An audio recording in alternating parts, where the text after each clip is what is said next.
In this episode of Animal Academy, I'm out on the road in the SPCA's Animal Ambulance. Jeff investigates the strange case of the stone-eating dog. And Donna's turtles come out of their shells.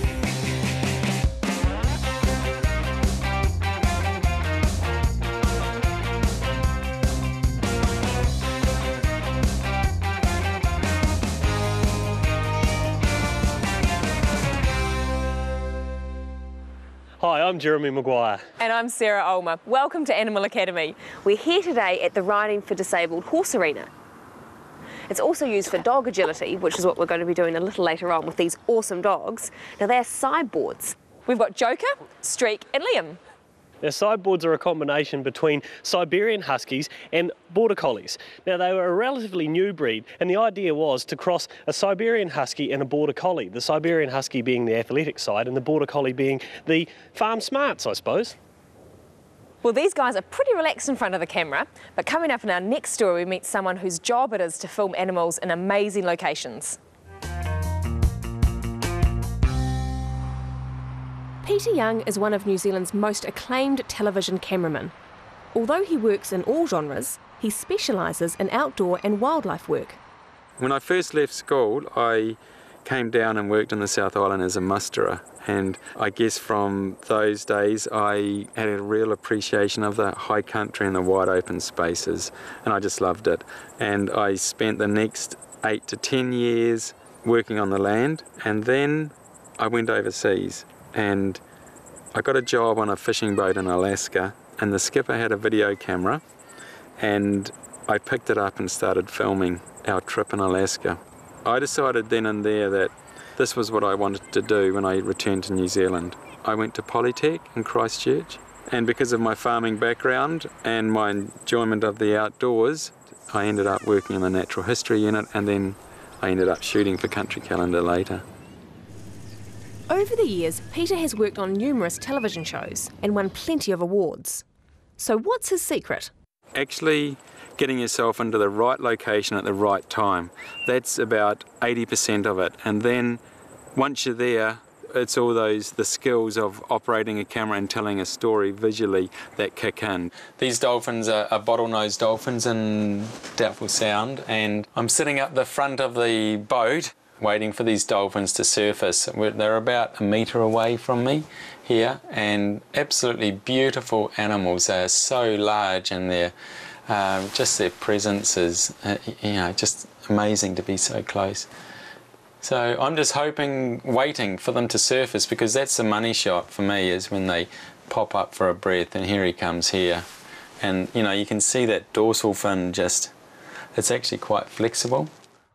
Peter's work has taken him to Antarctica, where he recorded some magical wildlife footage. Quite often you're filming for quite some time, and then you'll see the moment and you know you've caught it. It's just here, just this guy here slipping, whoops. There we go. The Ross Sea surrounds Antarctica, and much of the animal activity happens in the water. I got invited to go to the Ross Sea by a Colorado photographer about 3.5 years ago. And I'd been there before as a dishwasher 25 years ago, so I knew how beautiful the Ross Sea was. As an ecosystem almost unaffected by humans, it stands out as the only one left in the world. While working there, Peter not only shot dazzling wildlife images, he also discovered a darker story that he is determined to share. The issue with the Ross Sea is that it's the last intact marine ecosystem left on Earth. It's all that we've got in terms of ecosystems that are operating how all the oceans used to operate. So it's a very special place because of that reason. But in the last 10 years, the Ross Sea has been fished for the little-known Antarctic toothfish. The toothfish are a key predator in that Ross Sea ecosystem.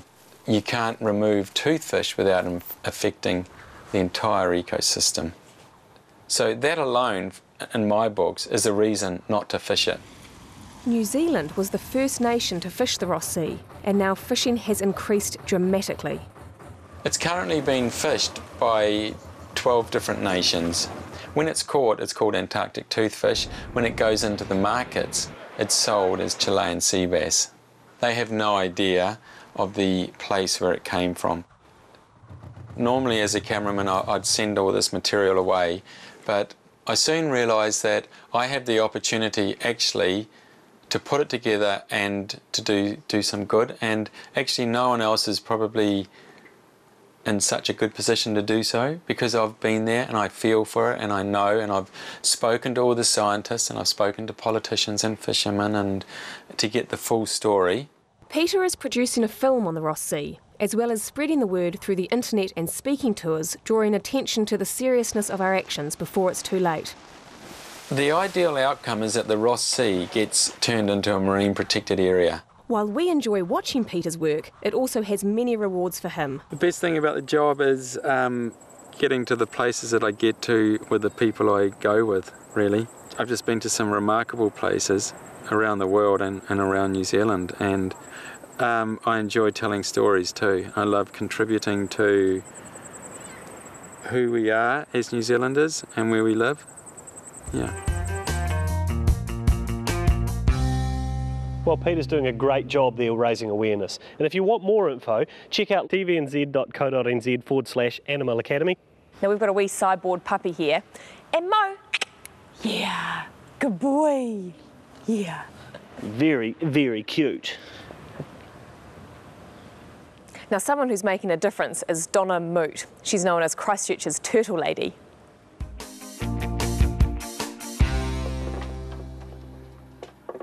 Turtles today are almost the same as they were 200 million years ago.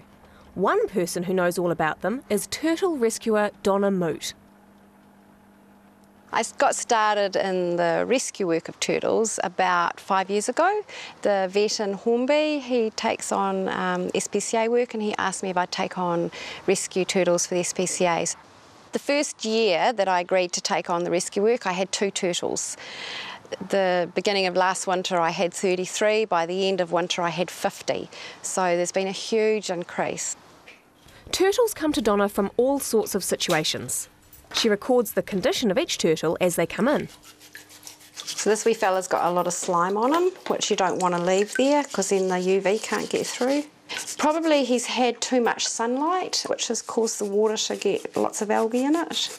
So this is probably going to take 3-4 years to heal, to get his colour back, but it will come back.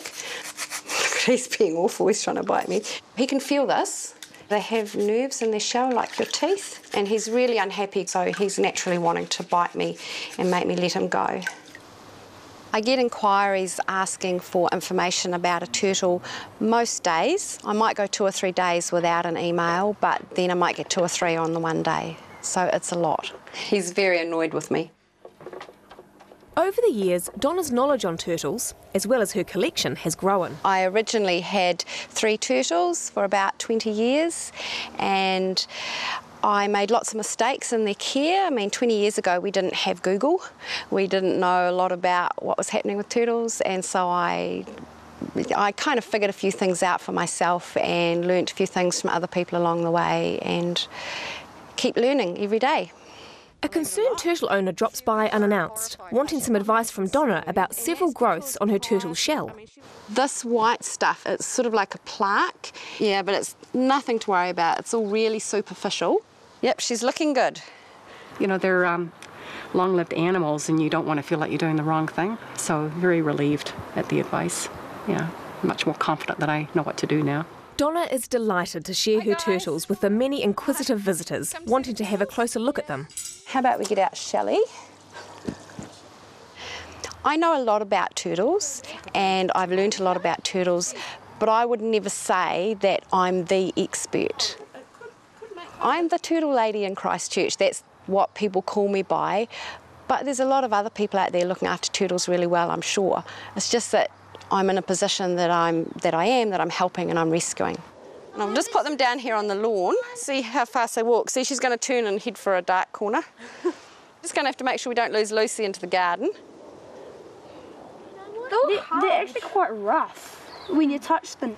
I think the most rewarding thing for me about the turtle rescue is being with the people that bring the turtle that they found, the people that have a sick turtle that I can help with, the people that don't know what they're doing and suddenly they've got all this information.